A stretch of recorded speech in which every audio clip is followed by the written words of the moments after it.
Presidente, muchísimas gracias, bienvenido. Quiero comenzar con una pregunta muy general, muy sencilla, sobre su libro. ¿Cuál es la lección más importante que se desprende del libro? Que la democracia importa,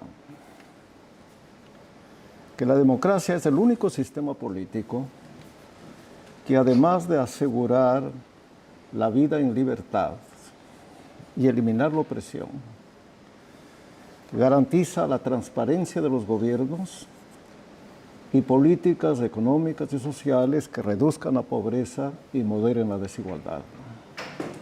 No hay otro sistema político en el mundo que haya conseguido estos propósitos como el sistema democrático. Por muchos años, la América Latina, gran parte de la América Latina, estuvo bajo el mando de gobiernos dictatoriales, de regímenes militares. Y en los 80 vemos un proceso de democratización. Había mucha promesa de la democracia al principio de los 90. Muchos gobiernos latinoamericanos cambian de ser dictaduras militares a ser gobiernos democráticos. Y lo que estamos viendo ahora es que poco a poco esos gobiernos, algunos, van cayendo a dictaduras que inicialmente son elegidas por los pueblos. ¿Qué está pasando? ¿El pueblo se está desilusionando de la democracia? A fines de siglo, toda América Latina era democrática, con excepción de Cuba. De Cuba. A fines de siglo, los 36 países del continente se comprometieron a defender la democracia y a consolidar la democracia. Pero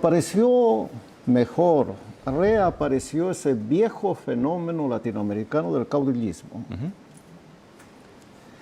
Y la izquierda de América Latina, que no es una izquierda democrática como la europea, llegó a la conclusión de que para volver al poder tenía que usar las instituciones democráticas y valerse de ellas para establecer un sistema político de partido único, en última instancia, un régimen dictatorial.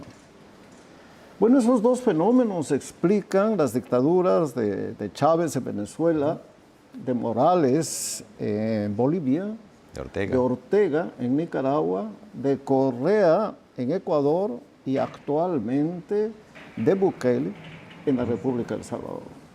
Le quiero preguntar sobre el tema de Bukele. En su libro usted menciona a El Salvador como una de estas dictaduras. ¿Por qué es una dictadura? Bueno, ¿qué es una dictadura? ¿Qué es una dictadura? Un gobierno que acumula todos los poderes del Estado. Es un gobierno en que no existe el imperio de la ley, sino el imperio de la voluntad del presidente de la República. Es un gobierno que somete a la justicia y a los órganos electorales y que se vuelven vitalicios. Muchas o casi todas estas características se expresan hoy en El Salvador. Más sin embargo, la popularidad del presidente Bukele está por las nubes. No se ha reelegido todavía, ha tenido solamente una elección democrática. ¿Por qué llamarlo dictador? Bueno, la popularidad de Chávez estuvo en las nubes por muchos años. E igual ocurrió con Correa. Pero no habían elecciones democráticas. Morales.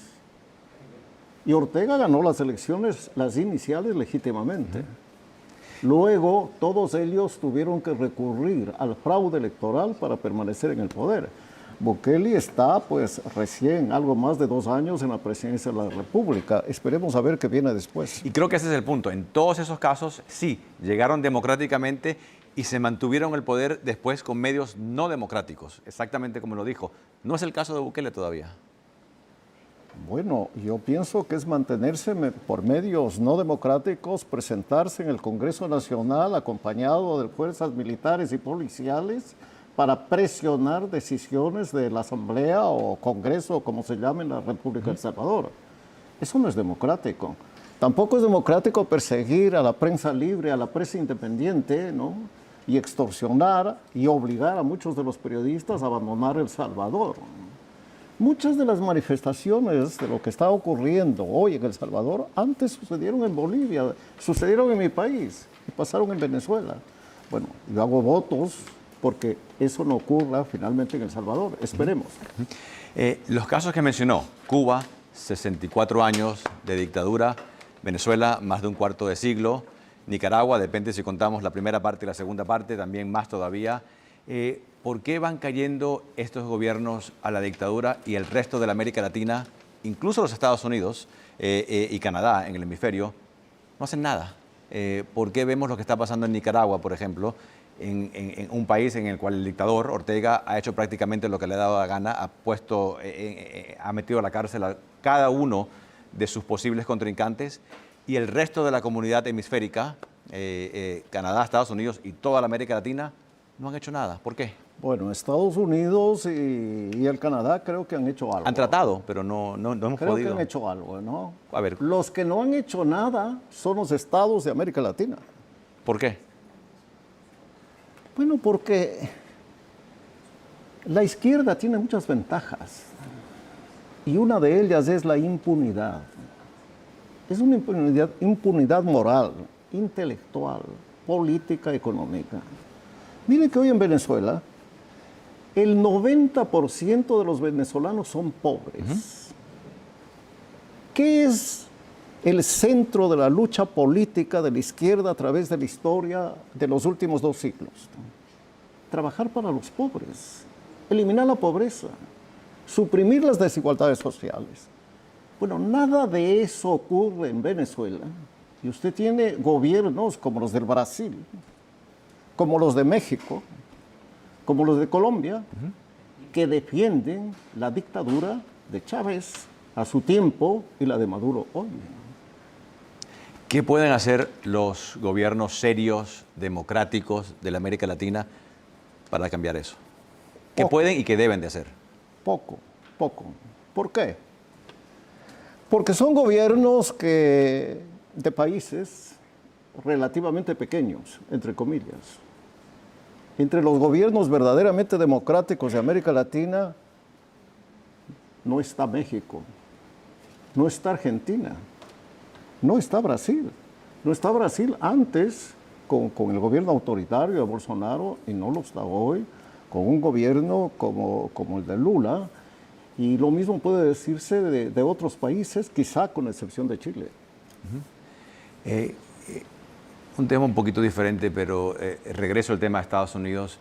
Muchos han comentado la manera en que China ha venido poco a poco penetrando en la América Latina. Hoy día es el socio comercial número 1 de Sudamérica y número 2 de toda Latinoamérica, porque México en realidad tiene mucho comercio con Estados Unidos, pero si quitamos a México, es el socio comercial número 1 de la América Latina. ¿Le preocupa eso? Bueno, a mí no me preocupa. ¿Por qué? Porque me parece que ese es el resultado del desarrollo. Cuando usted saca de la pobreza a 700 millones de chinos, cosa que no ha sucedido en la historia de la humanidad, usted está poniendo a 700 millones de chinos en el mercado internacional, tanto como productores como receptores y compradores. Y hoy la economía china ha venido creciendo por 4 décadas por sobre el 8 y el 9%. Bien, frente a ese poder económico, viene pues al interior del país, viene un igual poder económico fuera del país, que se expresa en el comercio internacional. Hoy los Estados Unidos no es el principal comprador de las exportaciones ecuatorianas, es China. Y el Ecuador, porque es China y porque no es un país democrático, no va a vender el banano, el camarón, la minería, las flores y todo lo demás a los chinos. Esa es una realidad. Y para que eso no ocurra, los Estados Unidos deberá volver a crecer como creció en sus mejores momentos. Porque la dinámica distinta del crecimiento en China y en los Estados Unidos señala a 10, 20 años una superioridad de la economía china sobre la economía norteamericana. Muchos dicen que es una gran oportunidad para que los Estados Unidos y las empresas de Estados Unidos traigan sus negocios a la América Latina. Por muchos años se fueron a China, mano de obra muchísimo más baratas, condiciones favorables, y ahora que nos hemos dado cuenta de quizás el posible peligro para la seguridad nacional de Estados Unidos, hay una oportunidad para traer esas empresas y crear empleos en la América Latina. ¿Cómo hacerlo? Tanto por los Estados Unidos, por razones políticas, cuanto también a China por razones económicas. Así es. Porque después de lo que sucedió en la pandemia y los problemas que se produjeron en el comercio internacional, fundamentalmente en el transporte, los chinos han llegado a la conclusión de que les conviene producir en México para no perder el mercado norteamericano. Claro. Bueno, esta es la dinámica del mundo capitalista y de la economía de mercado. ¿Y cómo poder convencer a una empresa norteamericana que invertir en la América Latina tiene sentido? Que la inestabilidad de muchos de nuestros países no van a afectar lo que quiere un empresario, más que nada que es estabilidad para poder producir dinero. Bueno, paradójicamente es un gobierno comunista, que es el gobierno de China, el que les da estabilidad a los inversores de Estados Unidos de Norteamérica. Así es. Cosa que América Latina no No da. América Latina no tiene conciencia. No se ha dedicado a pensar, por lo menos la clase política latinoamericana, de que sin estabilidad, sin reglas del juego, sin continuidad, es imposible que la inversión extranjera vaya a un país. Así es. Todo eso garantiza China y no garantiza ningún país de América Latina. Así es. Mencionó la inestabilidad y creo que tenemos una gran oportunidad de tener a un expresidente del Ecuador. Quiero preguntarle sobre el Ecuador y después una pregunta para concluir. ¿Qué está pasando en el Ecuador? El Ecuador ha demostrado gran inestabilidad. Por un periodo, en una década, tuvieron 8 presidentes. ¿Por qué esa inestabilidad y qué está pasando hoy? Bueno, yo tengo una explicación cultural a muchos de los problemas de América Latina. Yo escribí un librito que se titula Las costumbres de los ecuatorianos. Está en inglés. Se titula Portrait of a Nation. En ese libro explico el atraso del Ecuador a través de las malas costumbres económicas de los ecuatorianos. Es un estudio histórico que comienza en la colonia y termina en estos años. Yo diría que las malas costumbres políticas también explican el fracaso de la democracia latinoamericana. Porque no puede haber democracia sin ciudadanos. No puede haber democracia, y al decir ciudadanos quiero decir pues gentes responsables, cumplidores de la ley, respetuosas de la Constitución. No puede haber democracia sin virtudes cívicas. Así es. La fuerza, el condumio de la democracia estadounidense son las virtudes cívicas del pueblo norteamericano. Y lo mismo puedo decir de Europa, después de la Segunda Guerra Mundial. Y esas virtudes cívicas son las que queremos enseñar aquí en el centro. Tenemos a muchos estudiantes que quieren entrar en el servicio público, que quieren ser políticos, que quieren ser quizás presidentes, pero cuando ven las noticias, ven las peleas, la corrupción, todo lo negativo de la política. ¿Qué le puede decir a esa gente joven que quiere entrar en este negocio, en la política, pero que tiene miedo por todo lo que escuchan? Que discriminen. Hay políticos honestos. Hay partidos honestos. Y esos políticos honestos y esos partidos honestos que sirven al país y que sirven al pueblo no merecen una noticia en los medios de comunicación, en los que aparecen las malas noticias. Malas noticias son noticias. Buenas noticias no son noticias. Con eso tenemos que lidiar los políticos. Y lo segundo que yo les diría es que de la misma manera que no se ha inventado ningún sistema político mejor que la democracia, tampoco se ha inventado un sistema que pueda funcionar, un sistema democrático que pueda funcionar sin partidos políticos. Quiero decir funcionar en el largo plazo, en el largo plazo. Estados Unidos no solo es obra de los padres fundadores y de los valores cívicos del pueblo norteamericano, es obra de los dos partidos que han dominado la política de los Estados Unidos a través de 200 años. Y que le han dado gran estabilidad. Así es.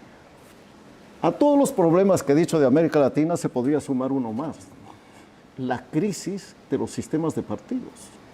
Prácticamente han desaparecido los partidos políticos en América Latina.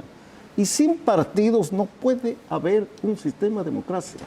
Para decirlo en una frase que consta en mi libro, ¿no? El partido político es la peor forma de organización de la participación de los ciudadanos, con excepción de todas las demás. Estoy parafraseando, naturalmente, Churchill. a Churchill. Así es. Presidente, muchísimas gracias.